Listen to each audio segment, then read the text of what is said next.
Welcome to iDream media.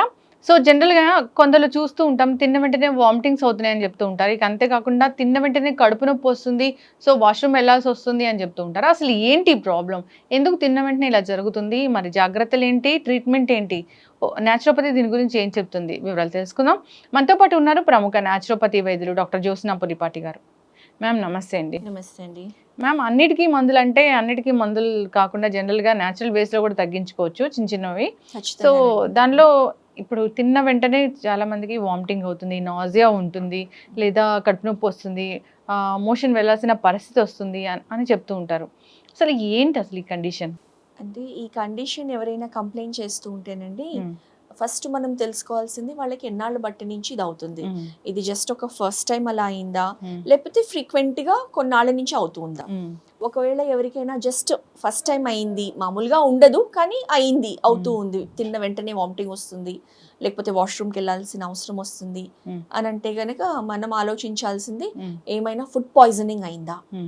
So వాళ్ళు ఎక్కడైనా బయట ఫుడ్ తీసుకొని ఉన్నారా, ఫుడ్ పాయిజనింగ్ అయ్యి దాని మూలాన ఆటోమేటిక్గా మన బాడీ సిస్టమ్ ఎలా ఉంటుందంటేనండి, ఏది ఫారెన్ బాడీ వచ్చినా కానివ్వండి, మన బాడీ దాన్ని ఇమ్మీడియట్గా త్రో అవుట్ చేయడానికి, బయటకు పంపించడానికే చూస్తుంది.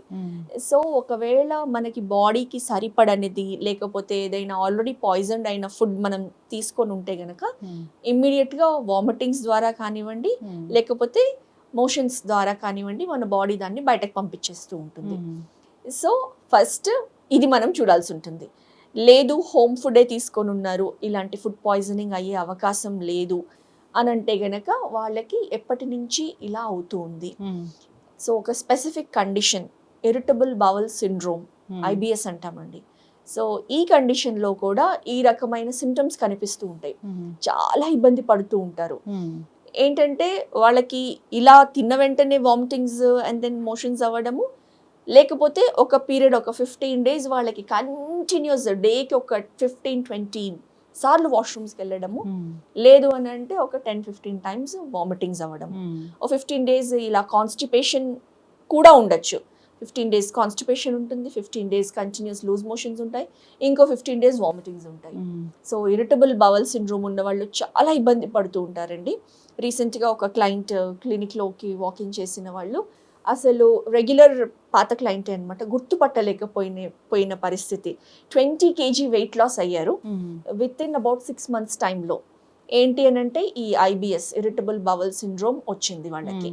సో దాంతో అసలు తిన్న ఫుడ్ డైజెస్ట్ కాకుండా స్టమక్లో కంటిన్యూస్గా ఏదో ఒక ఇరిటేషన్, యాసిడ్ రిఫ్లెక్సెస్ రావడము, అండ్ ఉంటే కాన్స్టిపేషన్ ఉండడం, లేకపోతే వామిటింగ్స్ అవ్వడం, లేకపోతే లూజ్ మోషన్స్ అవ్వడం, ఇదే కంటిన్యూస్గా ఉంటుంది. సో ఇలా ఇరిటబుల్ బవల్ సిండ్రోమ్ ఉన్న వాళ్ళకి కూడా మనం ఈ కండిషన్ చూస్తామండి. ఓకే, మరి ఎట్లా మ్యామ్, ఎలా తగ్గించాలి? సో వాళ్ళకి డయట్ చాలా ఇంపార్టెంట్ రోల్ ప్లే చేస్తుందండి. సో ఫుడ్లో వచ్చేసి స్పైసీ ఫుడ్స్ తినకుండా చాలా సాత్విక ఆహారం, స్మూత్ ఈజీలీ డైజెస్టబుల్ ఫుడ్ మాత్రమే తీసుకోవాల్సి ఉంటుంది వాళ్ళు. Like simple plain boiled vegetables, ఎక్కువ వాటరీ వెజిటబుల్స్, సొరకాయ లాంటివి, బీరకాయ, లేకపోతే పొట్లకాయ లాంటివి.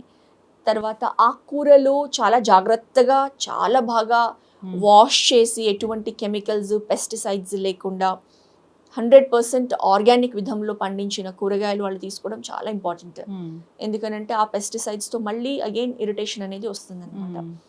దెన్ రోజు మొత్తం మీద ఎక్కువ సార్లు ఫ్లూయిడ్స్ బాగా తీసుకోవాల్సి ఉంటుంది.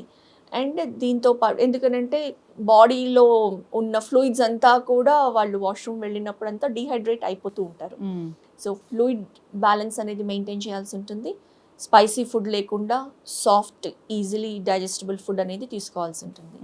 అండ్ దీనితో పాటు మనకి కటి స్నానం, హిప్ బాత్ అనేది న్యాచురోపతి వైద్య విధానంలో ఉంటుందన్నమాట.